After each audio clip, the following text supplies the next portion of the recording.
Just when I thought I was done with City Skylines, Paradox Interactive, Colossal Order, and Tantalus Media found a way to reel me back in. Hello everybody, it's your boy SCGRANT here, and I'm back with a mainline video, and well, the title of this video doesn't lie. For some reason, I have returned to City Skylines, but not in the way that you think, because, well, not too long ago, nearly about almost a month ago, we just got announced that City Skylines 1 returned with post-launch support.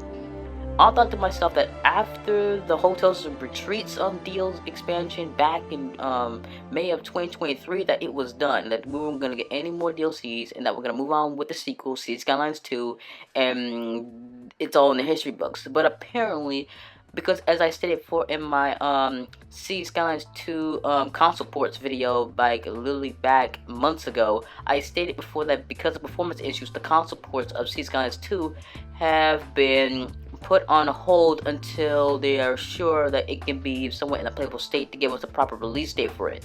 So after all that, they decided that just about a year and a half later, after the supposed end of the first game's post-launch support, they decided to restart, to pretty much resume it. They brought it back, and with it came the Mountain Bundle DLC that includes the Mountain Village Creator Pack, the third map expansion pack, and the Alpine Tunes radio station. This got me thinking that, okay, there's gotta be more to this. Like, if they decided to bring, because once again, if you haven't figured out, Tantalus Media, who ported the game to consoles, are the ones that are basically taking over. So what they did with this is that, especially for the third map expansion, that they added more to the game. But this got me thinking, like, if we're going to get any more before we get a proper release date for the console ports of the sequel, City Skylines 2, then maybe, just maybe, I should be able to get on my soapbox and give you at least 5 things, to me personally, that I wish that were added to the game when the game was in its prime. But remember, we just got new content literally back last month, and I decided that, okay, if it's gonna be like this, I might as well get this off my chest now. Okay, so here are 5 things, or at least features or stuff, that I want to see in the first game that should have at least been at the first start. But you might want to take this with a grain of salt, because it may or may not happen. But I want to give props to Tantalus Media for actually resuming it and giving pretty much creators in the City Skylines community a chance to make sure that the first game resumes content support for all platforms. So here's the thing. Number 1, I would like a creator pack that is pretty much a successor to the Modern Japan creator pack and the Railroads Japan creator pack. What I mean by that is that I want a creator pack that is somewhat sequel to the European Suburbia pack, because we do have Japanese architecture in the game on all platforms, including consoles, but we never gotten Japanese residential or commercial buildings. We got the Heart of Korea pack that only had both residential and commercial assets, but we don't have anything related to Japan because, well, it's kind of odd that we do have Asian architecture, but one of the biggest things that I really wanted in the game was Japanese residential, commercial, and industrial buildings in the game. Like, you can go to the creator who did both Modern Japan and Railroads Japan, and you cannot tell me that he can actually make some good residential buildings based on Japanese architecture, but yet we do not see it in the game. Like, we got unique buildings, but we don't have full-on, global buildings, right? The residential, commercial, or industrial for that matter. So we're hoping that or pretty much a creator pack in a bit with instead of building styles, because this is on the consoles, it's building styles, because that's what I liked about the game, was that you have your own building styles. You can fit to any other district you want in the game. You just basically just spray in your just display your districts in the game and put which style on each district, and then you have it. Green cities, out in architecture, sports venues, anything, man. And I'm hoping that the same thing with Japanese architecture. We got European themed global assets. Why can't we get Asians or anything else from other cultures that isn't that's already in the game? Okay, on to number 2. Number 2, and this is definitely definitely, and I'm hoping, because once again, one of the things about Mass Transit, which is one of the best DLCs in the game, with its road types. There are so many road types in the game. But I did come across a Steam Workshop user by the name of Silas, who was known for making roads. Some of those roads he made actually made it into consoles and into other packs and free updates. So I'm hoping that for the sake of this video, and here's my number 2 overall, is more highway road types.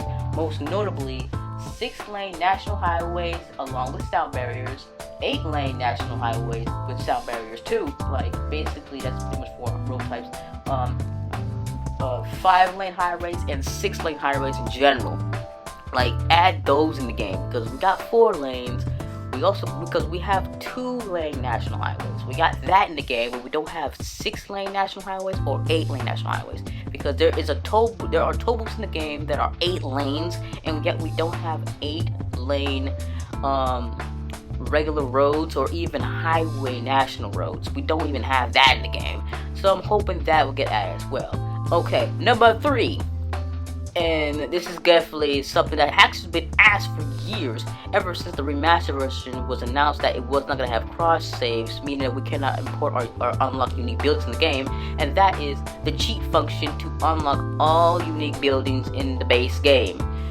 And yes, DLCs do not count, because, well, it's obvious that some of these prerequisites to unlock some of these unique buildings from the base game is next to impossible without it. Even though we did get the cheat function to get 25 tiles in the game on PS5 and Xbox Series X, we still don't have the cheat function to unlock all unique buildings, because some of these prerequisites are pretty much bonkers and pretty much time wasters. So pretty much I just not bothered to unlock some of the more cool or unique buildings as I play and make my cities. Number 4, and this one's kind of a minor one, and I'm gonna get this one out of the way right now, was that, it's kind of a tricky one on this one, because I already got the first 3 down, but the 4th one, the 4th thing that I wanted on the list was somewhat of a creator pack that is similar or a nod or homage to the SimCity 2013 Seeds of Tomorrow DLC. If we can get a building style that is representative of the future, like we got something like that with Green Cities, with its high-tech buildings, but the fact is that full on blown, we are in like cyberpunk, like we're in a futuristic setting. Like if we get a building style with residential, commercial, and industrial buildings set in the far future, that would be crazy, and I would definitely pay for that creator pack. And number 5, and this is actually related to radio stations, that because we got plenty of radio stations, I would like to have a radio station that is all about drum and bass, because we got plenty of radio stations in the game, but nothing related to the underground scene, like the real like techno, drum and bass, all that. We never got a real drum. We did get like something like from the 80s, we get like 90s pop radio stations and even K-pop stations, but we don't have something that's related to drum and bass or even the underground scene, like music you hear in the Need for Speed series, most notably the Black Box era. We don't see that and get music like that, like techno. Like, we already got rock, but I don't know if it's gonna be a rap or hip-hop from the old days, but I don't know about that one. But yeah, that's pretty much all 5 things that I want to talk about with Skylines since now that postal support was back. And that's pretty much all I have to say for this video overall. Thank you for tuning in, and I will see you guys in the very next video. Take care now.